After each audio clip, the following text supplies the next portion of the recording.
special guest today, Mr. P.N. Vijay, eminent media commentator and investment banker. Hello, Mr. Vijay. Thank you for talking to VCC TV. Thank you very much. Today we will talk about the permutation and combination of different political parties and essentially what should be the economic agenda for the new dispensation. My first question to you is, do you necessarily think that a stable government is a prerequisite requirement for a pro-growth and pro-investors economic agenda? What do you think? I believe so, because what that translates into is that if you don't have a government, a majority, or have access to a majority to push through some of the structural reforms we need to do in the economy, then it will be a firefighting and a maintenance job. Okay, the CAD is in bad shape, do something. Could be more of governance. But if you need to do policy and take things next step forward, which is what investors are expecting, I think a stable dispensation at the center is a sine qua non. I think if we speak to a lot of foreign institutional investors, one of the biggest concerns is that what if there's a fractured mandate? Do you think they should necessarily be concerned about it? A fractured mandate would definitely be putting the clock back. But it also depends, it's a relative term. If, let us say, for argument's sake, now the buzzword is NDA, if NDA gets to about, say, 240 or so, which is still fractured in one sense, that it's about 32 seats less than the majority. But we have seen in the last several years, right from Vijay down to Dr. Manmohan Singh's two governments, they've always lived if they manage to have something which attracts people. So I wouldn't be so bothered if one of the dispensations get close enough to give confidence that they would be able to do access. On the other hand, if you are really looking at something which is much more fractured with the third front coming in and all that, I think the euphoria which foreign investors have been seeing to some extent, which is getting reflected in some of the improved macros, would really be in trouble. We see a strong wind in favor of BJP. What do you think are the reasons? Several.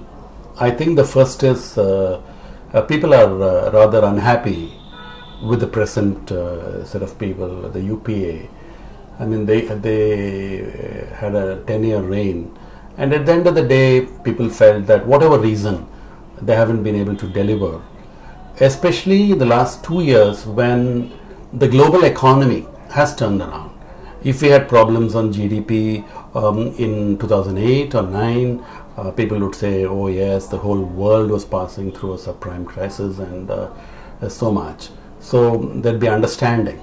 But then when you're getting things back, but we are somehow got bogged down in corruption, stuck in policy decisions, people naturally feel, oh, let's give somebody else a chance. So there is, I think, what you call, to use the political cliche, an anti-incumbency that's working strongly against Dr. Manmohan Singh's government, and in fact against Dr. Manmohan Singh himself, who is seen as a particularly weak leader in a country which is used to very strong leaders like Pandit Jawaharlal Nehru, Indira Gandhi and Vijay. So that's a big issue for the UPA, and that's why investors are, as you say, very much pro an India government. The second part is the track record. If you saw the way NDA worked for 6 years, and I had the opportunity to look at it quite closely, the one thing was they were not shy of taking tough decisions. You need to take tough decisions. I'll give you a couple of examples. Public sector had to be trimmed down. It's a holy cow. But Arun Shourie, with whatever persuasive skills he had, managed in 2 years to hawk Balco, to hawk Hindustan Zinc, to hawk many of the Ashok properties, to hawk IPCL, did all that and got away with it. You'd almost hawked HPCL and BPCL, but for some technical issues.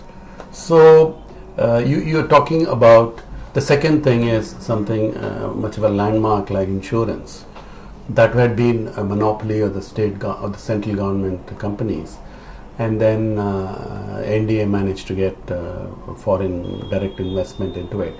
So the NDA, whatever people may say in poll rhetoric, and people say many things, people do different things, the proof of the pudding is in the eating. 91 economic reforms by Mr. Manmohan Singh's government were like a watershed movement, but they seem to have completely outlived the catalyst for growth going forward. Do you think the dispensation that would come into power, most likely BJP is capable of taking tough decisions now? What do you think? I believe so, because these tough decisions are for all to see. You don't need a manna from heaven to say that you need to reform labor laws. You need to ensure that policy decisions are taken to implement infrastructure projects in terms of land acquisition or in terms of last minute funding, etc. So it's not that. And the big thing is, I think what the NDA learned was that if in the beginning of your tenure you do things and that gets reflected towards the end, by the time, because you get that 5-year window, it pays off. So I believe that the investors are not mistaken in believing that the highest chance for something structural, what you call the next generation of reforms. And the other thing is that the Congress party, if you looked at the Congress party traditionally from 1947, has been a somewhat left of centrist party. Its ethos, its beginnings were with the Labour Party. They had very, very strong contacts. In fact, Krishna Menon, who was the Defence Minister of India under Nehru, was a very strong Labour Party leader. So the ethos, and what we have seen in the second UPA 2 especially, is a huge amount of populist, which is an article of faith with the UPA. For example, they did the employment guarantee, which had a tremendously negative impact on the fiscal deficit. Mm-hmm. And the economists may be saying so many things, but then they went ahead and did the food security. So now they're talking about health security. I mean, if you want to be charitable to the UPA, you'd probably say these things had to be done, boo to the deficit. But people like us don't believe that. Unless you have a strong economy, you cannot put through welfare measures because you need to find the money. So I believe at least the people who think through these things have a dichotomy between the UPA Congress model of reforms, which is, I would say, populist, which is very deliver things free type of thing, and the good old, let's say, BJP, I wouldn't say bania attitude to business, but something like, in their blood, they don't believe in subsidies. So in the middle path, the solution somewhere? Well, as Jeffrey Sachs said, if you have a middle path between two peaks, you fall. So I think we have to have an uncompromising attitude to reforms. We have to fix it, as in we have to get investment back, and which investment back means we have to get confidence back. You have to get the savings rate up, and you got to implement the stuck investments. I think if you don't do these things, you're already at a very large fiscal deficit. You're having tremendously bad IIP. So it cannot do it. And I feel, frankly, that if Narendra Modi, he'll do it, because in Gujarat, he has shown the guts and the gumption to do things which on the face of it seemed rather pro-business. What are the top 5 priority areas you think they should really focus upon in the first 3 years of their governance? You see, Shreya, there has to be a short-term agenda and a long-term agenda. Mm-hmm. Why the short-term agenda? Because the macros of the economy are admittedly in poor shape. The inflation is running at 8%. Your CAD, which was really bad, has been straightened out, probably because of certain curbs on imports and investments, etc. But then the CAD also is looming, and interest rates are very high. I mean, 9% is the 10-year bond, and that's unthinkable. So these have to be fixed. What I'm saying is you'll have to take some macro decisions, like first budget, as hearing one of the foreign investors saying, the first budget, and even Governor Rajan was saying, is going to be terribly important. There has to be a roadmap towards fiscal consolidation. So this is not pleasant news, this is not populism. If you're going to cut the fiscal deficit, you either increase taxes or you cut down on subsidies. It has to be done. That has to be, if you think the patient first has to go to the ICU and, his major organs, then only you can start. I really believe so. And I believe that the NDA is aware of that.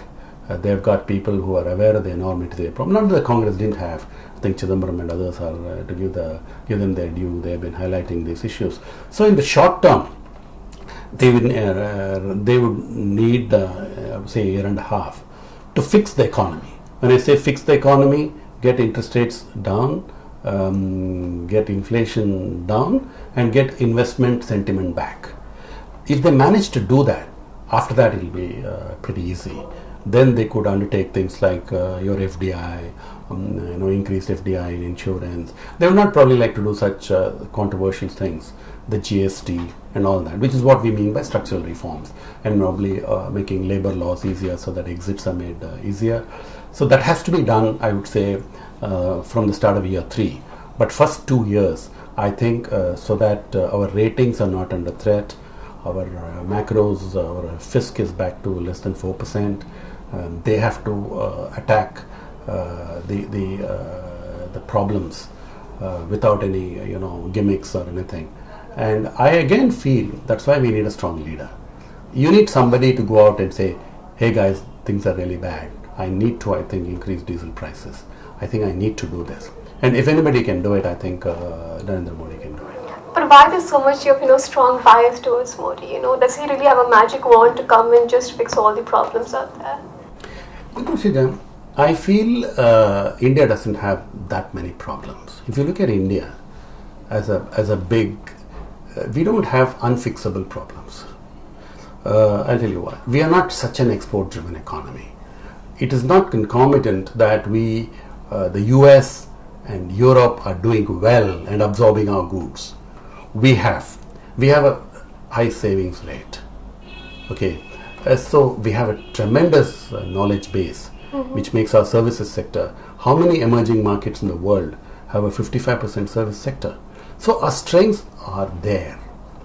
No Modi or no Rahul Gandhi needs to invent our strengths. Unfortunately, we are not playing from our strengths. And my belief is that a strong leader, and tomorrow Congress can have a leader, but today it looks as if Narendra Modi fills the bill of a strong leader, can do these things and let the animal spirits take over. I've seen in the early this millennium, the type of investments that telecom companies and metal companies used to commit. And what are they doing now? They're putting all their money in liquid mutual funds. If you see corporate balance sheets today, nobody wants to invest money because either my assets will get stuck. You go to any business conference, they say, मेरा power project stuck हो गया, मेरा coal project stuck हो गया, मेरा road project stuck हो गया. No, that's true. But talking about markets specifically, since you stock have been so markets. involved about stock markets, give us like the wish list for the FIIs. What exactly are they looking forward to?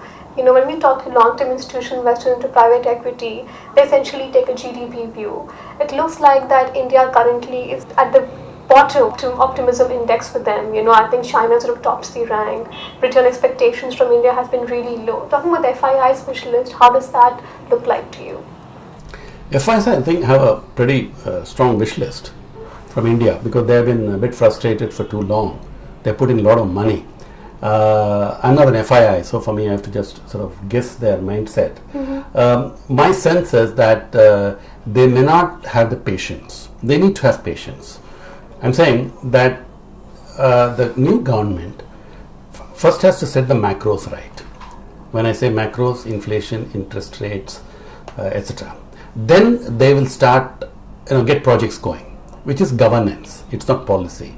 Then they'll look at your insurance hike, they'll look at GST, all that. So these guys should have the patience, should realize that any government has to get borrowing costs down, etc. And it may not like to do something very controversial in the meantime. I do hope they have that patience little bit. And I feel that they would have been enthused from the way they have been investing both in debt and equity markets with the behavior of the rupee. They somehow feel these guys have it in them to fix it. I think but I don't think, my only fear is the foreigners may get frustrated with an NDA coming in and finding that things are not happening like that, I do hope. They're too bullish. Yeah. Expectations like too high. I would say the domestic guys are too apprehensive and the foreigners are a bit too bullish. Because don't forget that the BJP also has an RSS. That's the biggest challenge, isn't it? Yes, it will be a challenge because many things that BJP will like to do, RSS would have its use.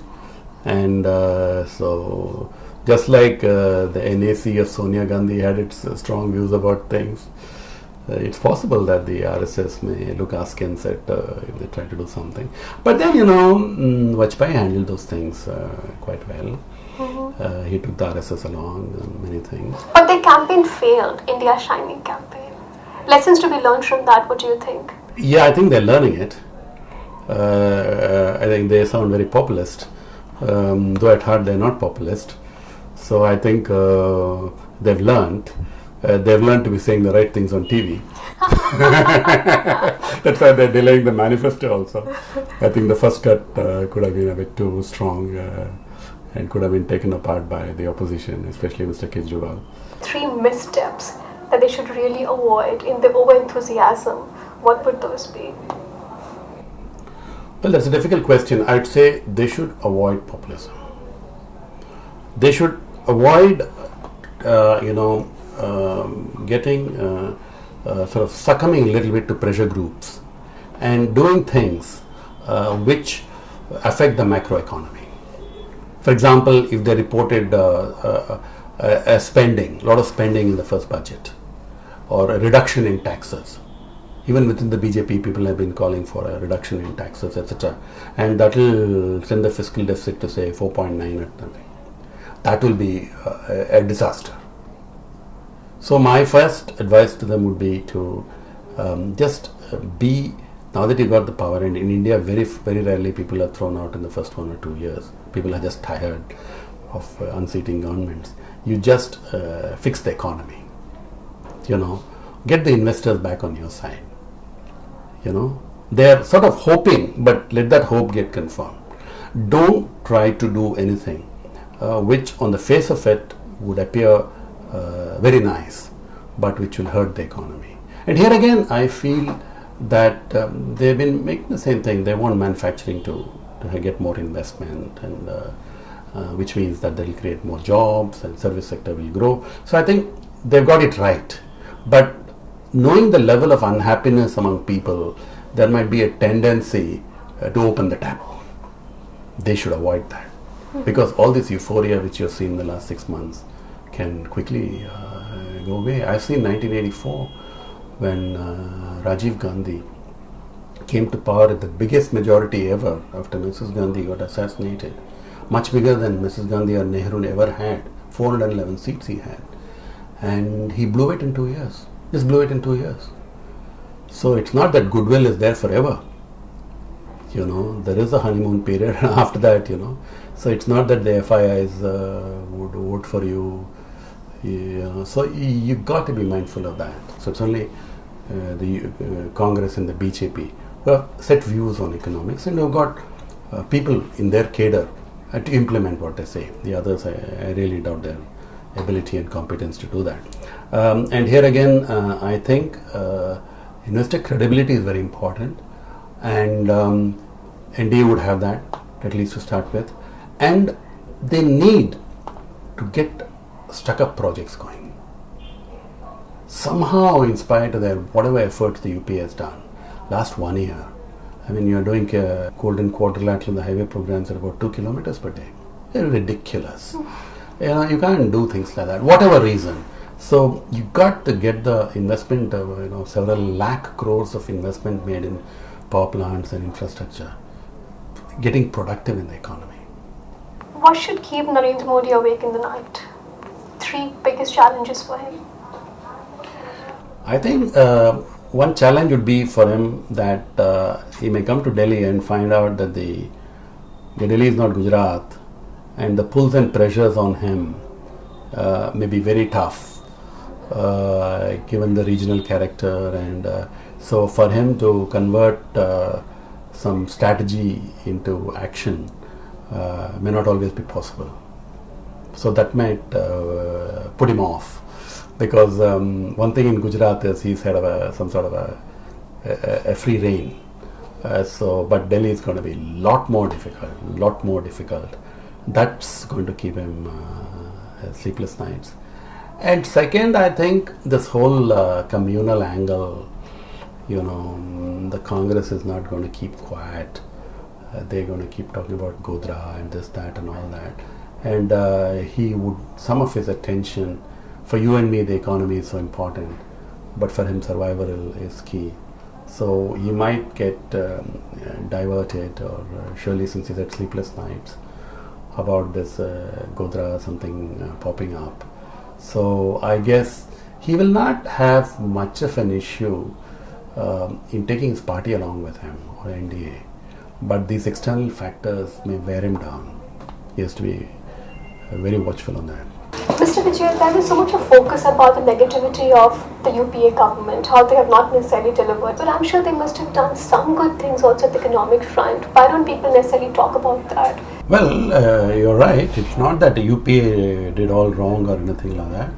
For example, in the first 5 years of the UPA won, they had strong growth. It's only in the last 5 years the growth, for whatever reason, one would say inability to get investments going, or corruption charges. But the first 5 years was a very good growth story. Secondly, I think it's very creditable the way they brought down, improved the current account deficit, and nobody believed it will come down to 2% of the. I think hats off to them. The third is, at this we should personally give the credit to Dr. Manmohan Singh. He championed the nuclear bill. After several years after 1968, when we first blasted those bombs, Mrs. Gandhi, he brought India back to the nuclear club. It's a tremendous achievement, and he even put his kursi at stake to do that. And fourthly, FDI in retail, they stuck to it. They passed it through Lok Sabha, they passed it to Rajya Sabha, and somehow they made it a law. The bookies didn't give much of a chance. So I think they did manage to push through some very, very solid stuff. But then, for one thing, they didn't sell themselves well. Mm-hmm. And second, I think this inflation and high interest rates and all this, 2G scam, CWG scam, coal scam, did them in. Yeah, they got trapped in sort of this controversy. Yeah, it became a vicious circle of negativism, and they went on the back foot, on the defensive mode. I think, as Dr. Manmohan Singh said in his last conference, history would surely judge him more kindly than the present environment. The first word that comes to your mind when I mention these names: Manmohan Singh. Weak economist. Narendra Modi. A strong leader. Arvind Kejriwal. Trying to bite more than he can chew. Smriti Irani. Street fighter. Rahul Gandhi. Intelligent, angry young man, needs to mature in politics. Thank you, Mr. Vijay.